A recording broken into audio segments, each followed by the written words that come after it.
I'm going to start this video with a very important note. There are going to be lots and lots of spoilers for the Batman in this video. If that's not something you want to see, I would recommend bowing out now. With that out of the way, let's talk about the newest on-screen iteration of the world's greatest detective. To be completely honest, I didn't have super high expectations going into the movie. The promotions I'd seen hadn't really tickled my interest.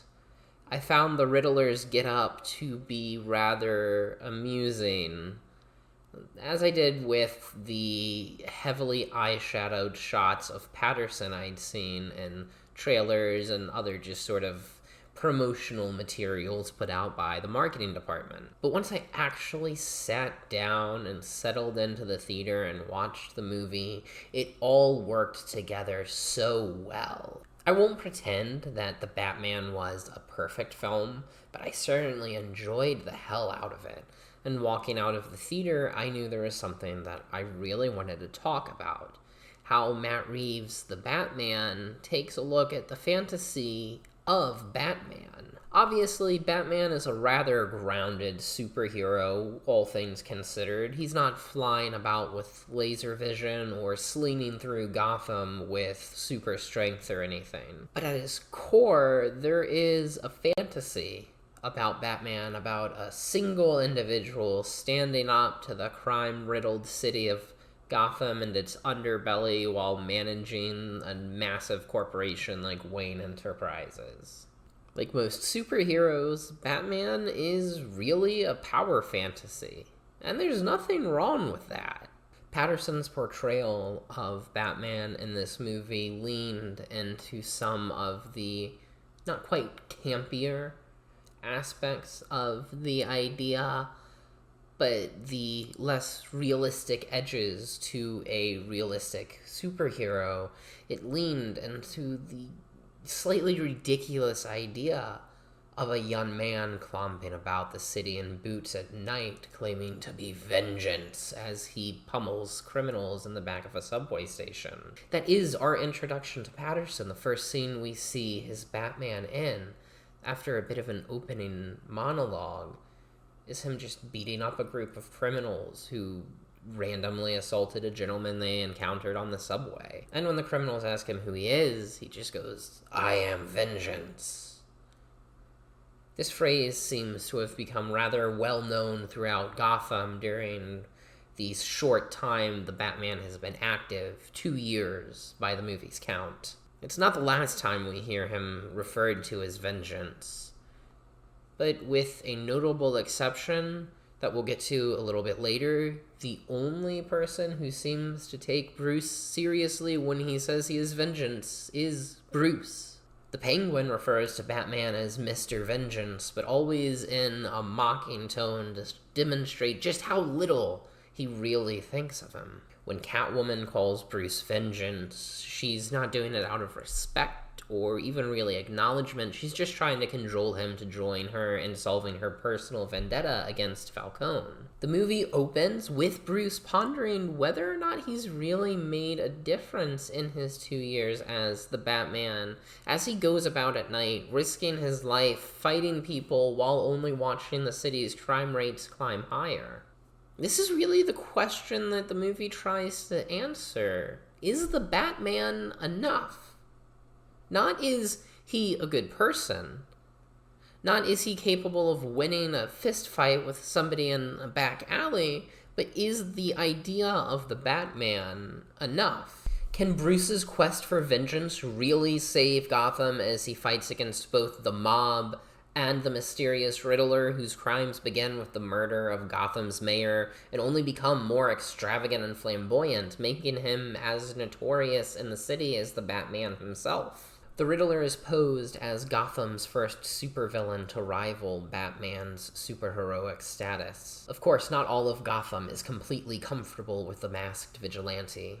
Batman finds as much hostility from the police force and media as he does the mob, but the Riddler's crime spree is directly tied to him, as with each victim comes a letter simply addressed to the Batman. This is directly tied to the film's message and its ideas about Batman. The fact that this villain is trying to meet Batman on his level. Before, I mentioned that there was one exception among Gotham citizens who took Bruce's crusade for vengeance as seriously as he did, and that exception is the Riddler. In the beginning of the third act, it's revealed that the Riddler was wholly inspired by Batman, by his crusade, by the persona and mask he presents to the city. Throughout the movie, Batman tried to uncover the Riddler's motives through the puzzles and letters he left behind, trying to predict who his next victim would be, trying to figure out how he can save them and stop this murder spree of Gotham's elite and most powerful figures. The commonality among the Riddler's victims are connections to the biggest drug bust in Gotham's history, which turned out to be an elaborate power play by the mob boss Falcone to take over the city and act as its puppet master. By killing these people who rose to power through this sham and in turn acted as Falcone's puppets to control Gotham, the Riddler thought that he was a part of Batman's crusade, thought that his horrific murders were purging the city of evil and bringing it into a new era of peace. In the Riddler's mind, he is not Batman's enemy, but his companion, maybe even his sidekick, using his notes to lay out the clues for him to follow and find the truth behind the great scandal. All of this becomes clear when the Batman and the Riddler meet face to face in a police cell.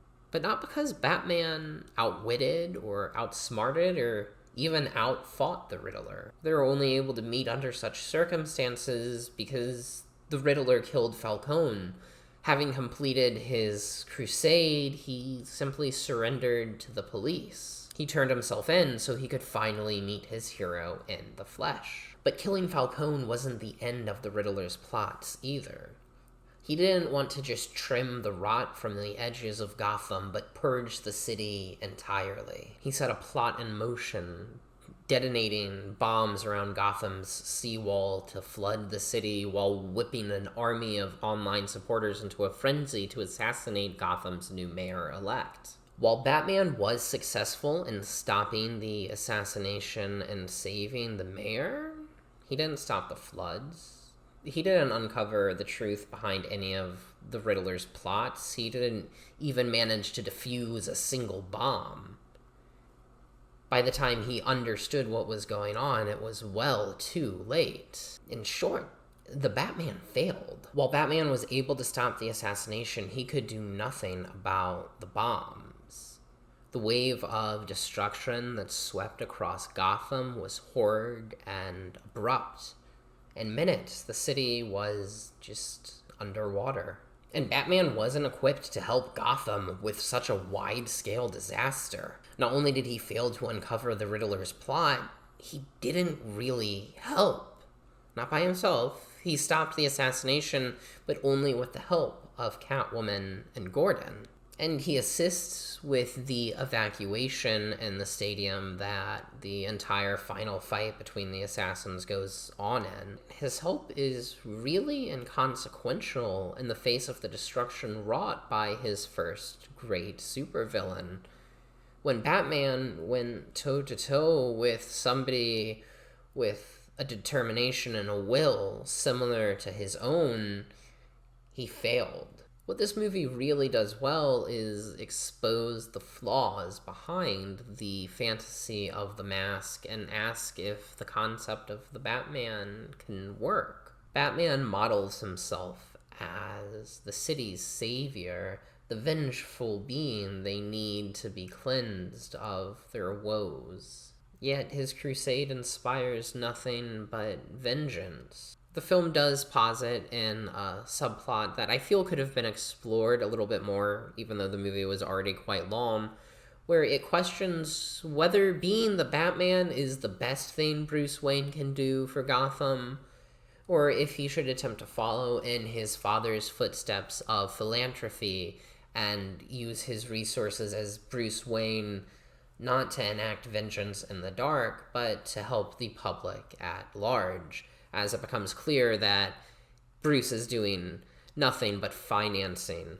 his exploits as the Batman, to the point that Wayne Enterprises appears to be in danger of going under. Ultimately, Batman's failure makes the movie much better. He doesn't win by any margin. He doesn't uncover the Riddler's plots. He doesn't save most of his victims or stop the destruction of the seawall. He doesn't even get him imprisoned. That had nothing to do with the Batman. That was all the Riddler's willingness to be locked away after his crusade. And in one of the final scenes in the movie, it gives us a teaser of the Riddler meeting the Joker in Arkham Asylum, and implying that the Riddler hasn't really lost anything. He came out victorious, not Batman. At the end of the day, all Bruce Wayne gets from his struggles is a realization. Vengeance isn't enough to save Gotham. The crime-ridden city doesn't need an avenging angel, but a symbol of peace, a symbol of hope, of something more substantial than a couple of criminals getting their teeth kicked in a back alley. Bruce learns that the Batman was nothing more than the vengeful fantasy of a traumatized child, and that if he truly wants to save his city and bring it into the light, he's going to have to learn how to become something not angry, but hopeful.